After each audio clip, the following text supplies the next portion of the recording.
ਰਾਤ ਵੇਖ ਲਓ ਇੱਥੇ ਹੀ ਸੁੱਤੇ ਆ ਹੈ, ਟਰਾਲਿਆਂ ਦੇ ਵਿੱਚ ਹੀ ਸੌਣਾ ਪੈਂਦਾ। ਇੱਕ ਸ਼ਾਇਦ ਤੁਹਾਨੂੰ ਵਿਖਾਵਾਂ ਇਟਲੀ ਦੇ ਜਦੀਦ ਟਰਾਲੇ ਨੇ, ਇਹ ਕੈਮਰੇ ਨੇ, ਸਹੀ ਕੈਮਰੇ ਇਹਨਾਂ ਦੇ ਨਾ, ਬਾਹਰ ਸ਼ੀਸ਼ੇ ਕੋਈ ਨਹੀਂ, ਵੇਖਿਆ ਸ਼ੀਸ਼ੇ ਨਹੀਂ ਹੁੰਦੇ ਹੈ, ਇਹਨਾਂ ਦੇ ਕੈਮਰੇ ਹੀ ਹੁੰਦੇ ਨੇ, ਸਹੀ ਹੈ। ਤੇ ਇਹ ਕਿੱਡਾ ਮਜ਼ਾ ਕੈਮਰਿਆਂ ਦਾ। ਇੱਥੇ ਵੇਖ ਲਓ ਰਾਤ ਸੁੱਤੇ ਆ। ਆਏ ਹਾਏ, ਹੁਣ ਜਿਹੜਾ ਨਾ ਅਸੀਂ ਛੁੱਟੀ ਕਰਨ ਲੱਗੇ ਆ, ਹੁਣ ਅੱਲਾ ਖੈਰ ਕੀਤਾ ਤੇ ਫਿਰ ਕੱਲ੍ਹ ਆਵਾਂਗੇ। ਅੱਜ ਦੀ ਸ਼ਿਫਟ ਪੂਰੀ ਹੋ ਗਈ ਹੈ। ਕਮਾਈਆਂ ਕਰਨੀਆਂ ਸੌਖੀਆਂ ਨਹੀਂ ਹੈ, ਕਮਾਈਆਂ ਕਰਨੀਆਂ ਬੜੀਆਂ ਔਖੀਆਂ ਨੇ। ਵੇਖ ਲਓ ਟਰਾਲੇ ਵਾਲਿਓ, ਤੁਸੀਂ ਆਂਦੇ ਆ ਟਰਾਲਿਆਂ ਦੇ ਲਾਇਸੈਂਸ ਕਰਨੇ ਨੇ, ਕਰ ਲਓ, ਚੱਸ ਬੜੀ ਹੈ, ਜ਼ਿੰਦਗੀ ਵਧੀਆ।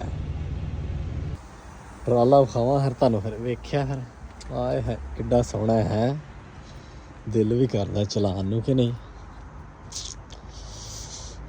ਵੇਖੋ ਸਕੋਪ ਮਾਰਕੀਟ ਜਿਹੜੀ ਨਾ, ਇਹਦਾ ਮੈਂ ਸਮਾਨ ਲੈ ਕੇ ਆਇਆ, ਠੀਕ ਹੈ। ਤੇ ਜੇ ਮੈਂ ਮਾਰਕੀਟ ਦੇ ਸਮਾਨ ਨਾ ਲਿਆਵਾਂ ਤੇ ਤੁਸੀਂ ਕਿੱਥੋਂ